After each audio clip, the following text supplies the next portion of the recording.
Ouais, on a un gros problème avec la salle de bain. Ça n'a pas du tout le rendu qu'on voulait.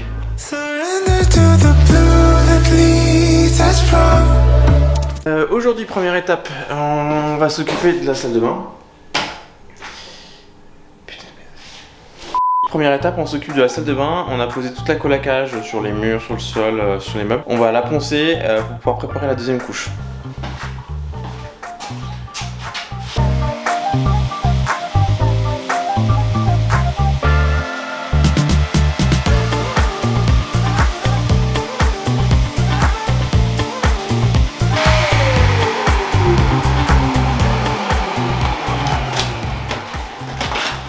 Bon, je viens de finir de poncer la partie de la salle de bain. C'est un très beau rendu, c'est sympa. J'aime bien ce que ça fait, c'est très texturé. C'est joli. Je termine cette partie là. Pourquoi je ponce la première partie? En fait, je retire les sardines pour éviter que la deuxième couche soit influencée par justement par ces sardines là et que ça fasse vraiment une couche très lisse qu'on n'ait quasiment pas à poncer. Pour ceux qui posent la question, donc c'est de la colle à carrelage. Donc là sur ce mur là, il n'y a pas du tout de fissure. On a plus de fissures sur ce mur là, je ne sais pas pourquoi. Peut-être parce que là c'est du placo, qu'il y a des petits morceaux, donc il y a des chutes. Donc peut-être pour ça. Mais là sur ce mur là, je suis content, il n'y a pas du tout de fissure. Je vous montre. Bon, c'est un super résultat.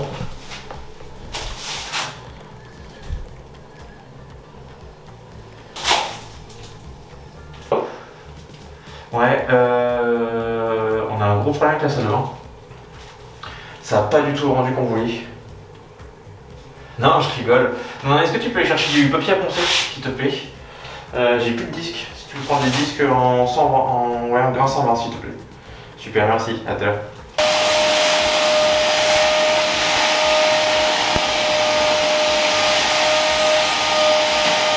Bon, ça y est, tout est poncé. Ma chérie est venue me rejoindre pour m'aider à finir de poncer. Merci, ma chérie. Donc, voilà le résultat. On a dû creuser toutes les fissures.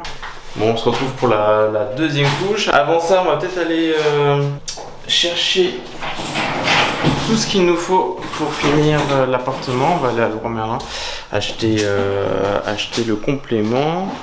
On avait d'autres trucs à acheter, puis c'est tout. Après, on se fait la deuxième couche. Là, mais il faudrait aussi qu'on voit ce qu'on fait dans le haut parce qu'il va falloir des caissons hauts. Oui, mais t'as dit que toute la partie haute, on va la faire en Cyprorex. Ah oui, on peut le faire en Cyprorex, oui. On fait comme tu veux. Là, on va faire des étagères sur la partie haute en Cyprorex. Des étagères un peu plus fines. Oui, mais en haut, on va mettre des portes de placard comme en bas, en bois. Oui, mais pas partout. Non, juste sur le haut et en bas, on va faire plus des étagères comme je t'ai montré sur la photo. Et puis du coup, là cet après-midi, on va aller chercher un caisson pour pouvoir mettre ici. Celui-là, il nous en manque un. Les anciens propriétaires nous avaient laissé des caissons. On les a pas tous utilisés, il en reste un, mais c'est un caisson qui ne rentre pas. Il est pas assez grand. Donc voilà. Et là, ici, on fait pareil des petites niches pour mettre tout ce qui est bouteille d'eau. Ici, on aura peut-être la plaque. Il faut qu'on voit si on la met ici ou ici. Ici, lave-vaisselle. Frigo, la partie chauffe-eau on va la fermer et puis voilà, et on a acheté un super beau four. Oui, bah on va prendre, faut qu'on regarde pour pouvoir mettre 3 câbles dedans. Ouais, c'est ça. Oui.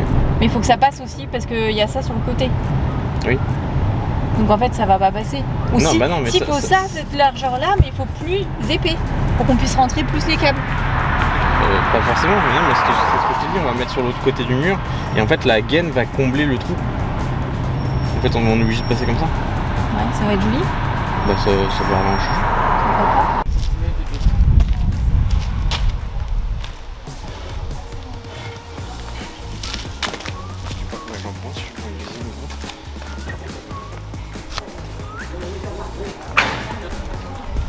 Faut qu'on aille chercher maintenant l'aggloméré pour le plan de travail.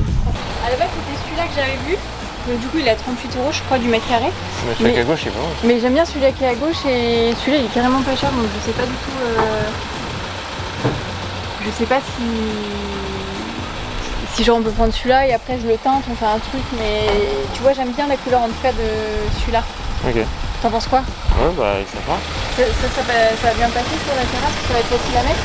Oui je pense. Donc ça peut être ton billet.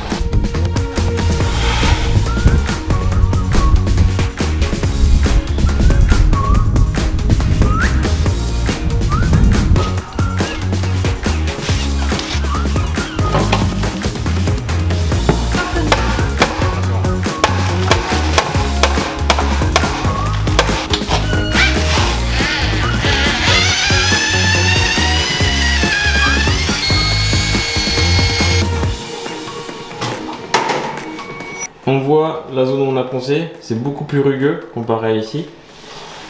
Donc là on va mettre la deuxième couche de colle à carrelage pour essayer pour obtenir cet effet là, vraiment un effet beaucoup plus lisse. On voit que c'est un peu plus brillant. Une fois que la couche est mise, on va mettre le bouche-port, peinture et après on mettra un imperméabilisant pour rendre le tout étanche.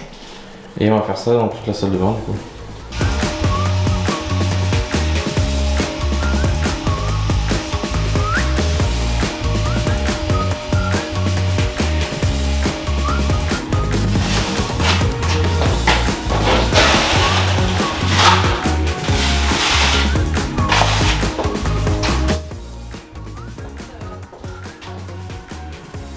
Donc là je suis en train de mettre la deuxième couche.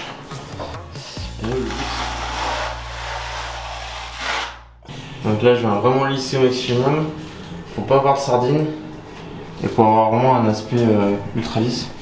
J'ai déjà fait la partie basse.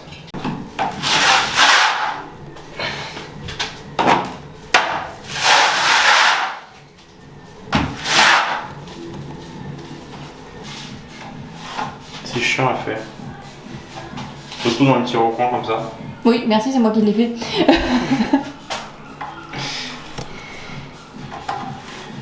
Mais par contre, le rendu est super sympa. Enfin, pour pas avoir trop proche parce que sinon, c'est super dur à lisser en fait. Donc petit truc à savoir, c'est si jamais vous faites de la colle à carrelage dans votre salle de bain aussi, faut pas s'attendre à que la première couche ait un beau résultat. C'est vrai que nous on attendait beaucoup que la première couche soit assez lisse, soit assez propre. Quand on a poncé, qu'on a essayé de tout mettre à plat, on a un peu déchanté parce que c'est vrai que ça fait beaucoup d'irrégularités. Là c'est très rugueux.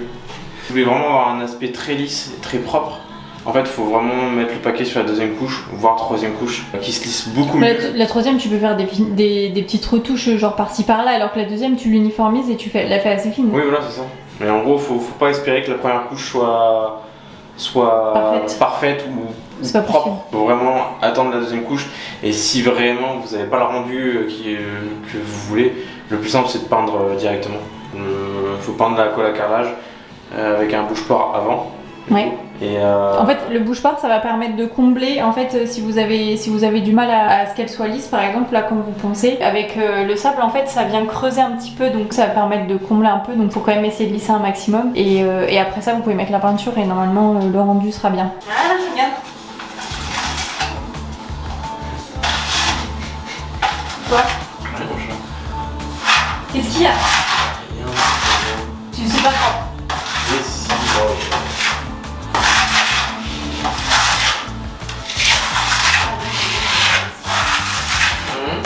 Non, j'en ai vraiment.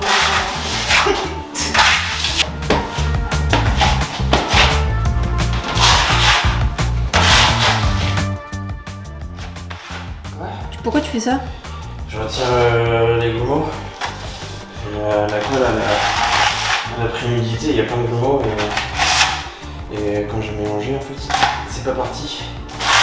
Donc là je retire tous les petits morceaux, je les casse. Comme ça c'est bien lisse.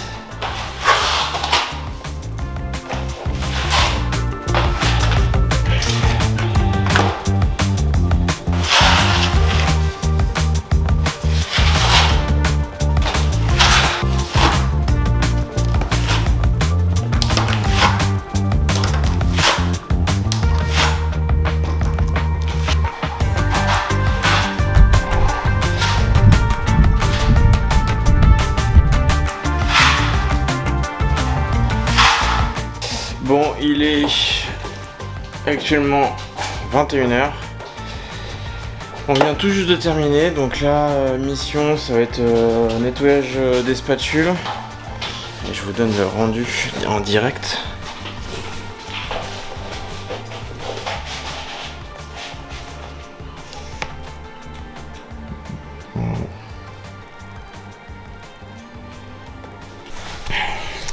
Donc là on termine nettoyage des outils, on passe un petit coup d'aspirateur, on va rentrer, on va aller manger, on va se coucher, on va prendre une douche.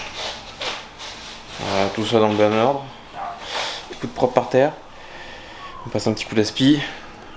Demain on s'occupe de monter la cuisine, Donc là j'en ai été acheter un caisson, on va monter le caisson, on va faire toute la cuisine, on va monter le Cyprex, donc on voit ça demain.